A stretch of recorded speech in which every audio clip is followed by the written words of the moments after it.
Timnas U23 akan melakukan TC atau training camp pada tanggal 31 Maret 2024 nanti.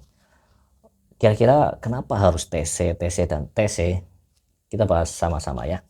Oke, Assalamualaikum warahmatullahi wabarakatuh. Selamat datang di Mas Pecikol. Dan kali ini kita akan membahas tentang Timnas U23 yang akan menjalani TC atau training camp pada tanggal 31 Maret mendatang di Dubai tentunya. Dan hal ini disampaikan oleh Kepala Badan Tim Nasional Indonesia, yaitu Bapak Sumarji.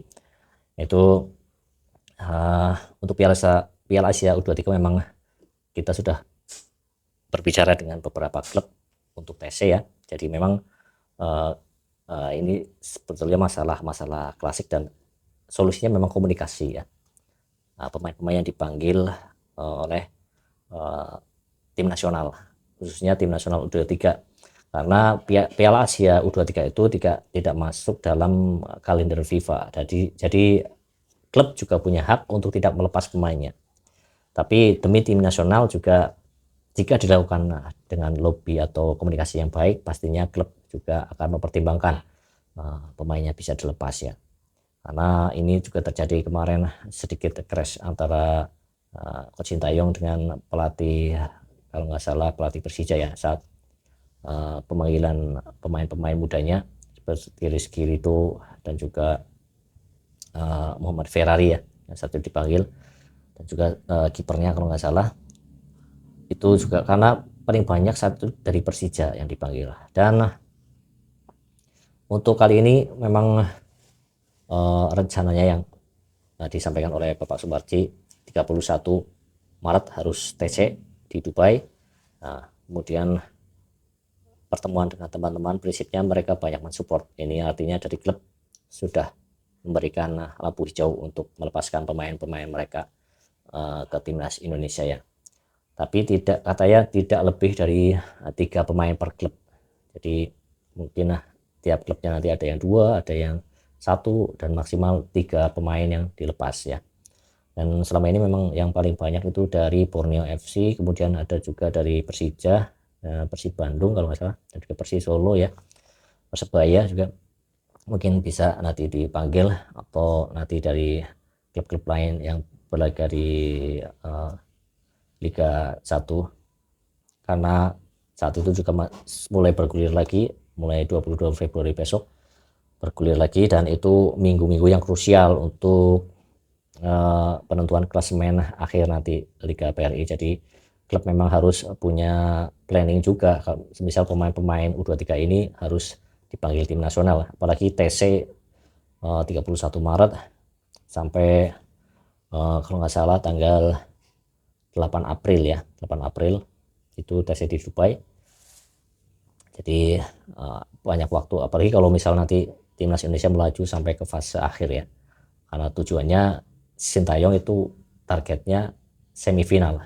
Kalau target dari PSSI perempat final 8 besar, kalau Sintayong sendiri mempunyai target semifinal 4 besar, apalagi 3 besar itu otomatis lolos ke Olimpiade Paris 2024 ya. Jadi ini suatu rasa optimis yang bagus yang harus ditanamkan ke setiap pemain Indonesia. Dan sekali lagi, yang dipanggil itu 26 pemain, dan daftarnya sudah ada. Kita lihat saja nanti siapa yang akan dipanggil oleh Coach Sintayong. Katanya listnya sudah ada, dan kabarnya juga kemungkinan besar 4 pemain abroad bisa sudah memberi lampu hijau juga dari klubnya. Ada Marcelino, Ivar, kemudian siapa lagi ya, Pratama Arhan kalau nggak salah, dan satu lagi kalau nggak salah itu Justin Hubner ya. Mungkin di situ sudah ada komunikasi dengan Ketua Umum PSSI, lobby. Jadi kemungkinan pemain-pemain ini bisa dimainkan nanti saat kualifikasi atau saat Piala Asia ya, U23 2024 ya. Kita berdoa saja. Dan memang TC ini sangat diperlukan untuk pemain timnas kita, apalagi pemain-pemain yang bermain di liga lokal ya, karena memang Seperti kemarin Sintayong mengatakan bahwa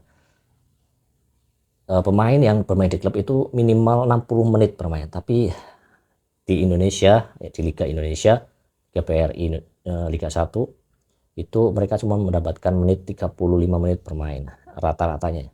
Jadi itu sangat minim untuk pembentukan fisik, untuk terutama untuk match fitnya ya, itu sangat minim. Makanya saat masuk ke timnas harus diupayakan fisiknya lagi, dinaikkan lagi, ditingkatkan lagi fisiknya ya. Jadi memang ini yang harus bekerja ya bareng-bareng dari klub terutama ya. Semua klub harus mempunyai satu visi, yaitu bagaimana menciptakan pemain-pemain yang berkualitas, yaitu dari tentu saja dari pemain-pemain Indonesianya lebih banyak untuk dimainkan, karena kuota pemain asing juga itu menurut saya juga terlalu banyak ya, terlalu banyak. Kalau nggak salah 51 ya, 51, satu itu ASEAN, dan itu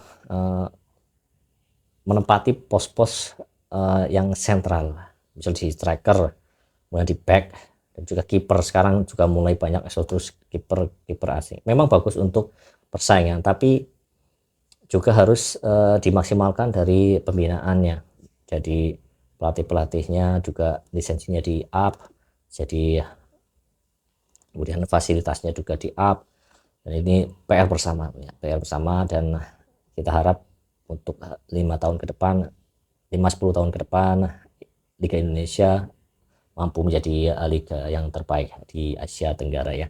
Tidaknya di Asia Tenggara, jadi pemain-pemain yang dihasilkan pun tidak kalah dengan pemain-pemain yang ya kalau Asia Tenggara Thailand, kalau nanti di Asia kita bicara di Asia ada Jepang ya, apalagi Qatar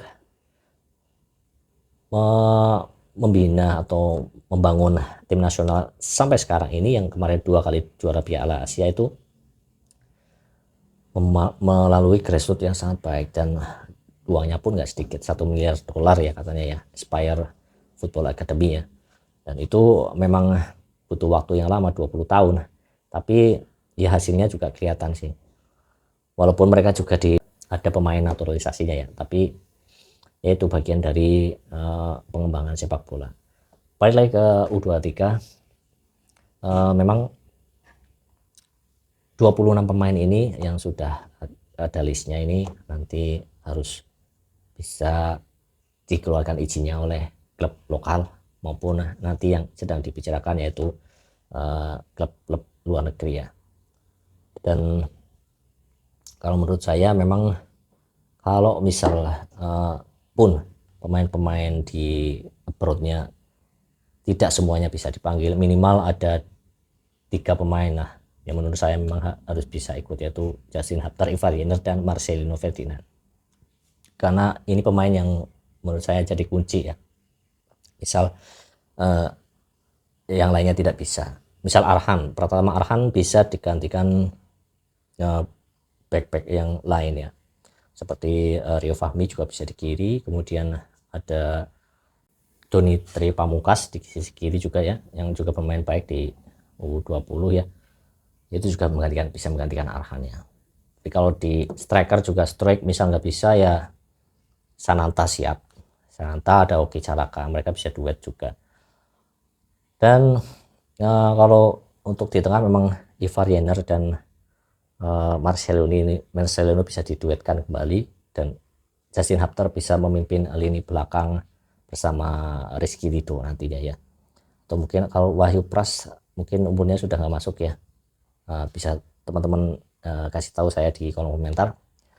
Dan Hernando Ari di penjaga gawang, nah, yang kemarin memang saat Piala Asia memang beberapa kali save, walaupun di pertandingan akhir saat melawan Australia dia melakukan atau dia dikritik terutama tentang posturnya, tapi untuk level U23 dia masih yang terbaik menurut saya, sebelum pemain-pemain lain yang mungkin sedang proses naturalisasi seperti Cyrus Margono dan Daniel Klein mungkin nanti bisa masuk juga ke kiper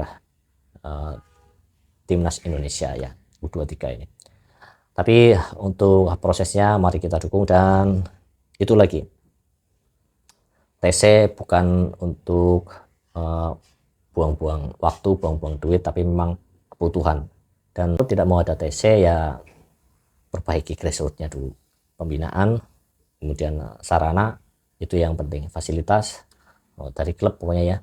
Dan semuanya berkesinambungan, semuanya saling mendukung. Supporter juga harus wajib upgrade, jangan sedikit-sedikit kalau kalah rusuh, itu bukan budaya kita, bukan budaya ketimuran ya. Kalau kalah ya kita legowo, kalau menang kita support, jangan berlebihan. Jadi kita masih respect kepada klub lawan. Dan selanjutnya, jangan ada caci maki, jangan ada hujatan, dan dukung terus Garuda mendunia. Sekian, assalamualaikum warahmatullahi wabarakatuh, salam bola.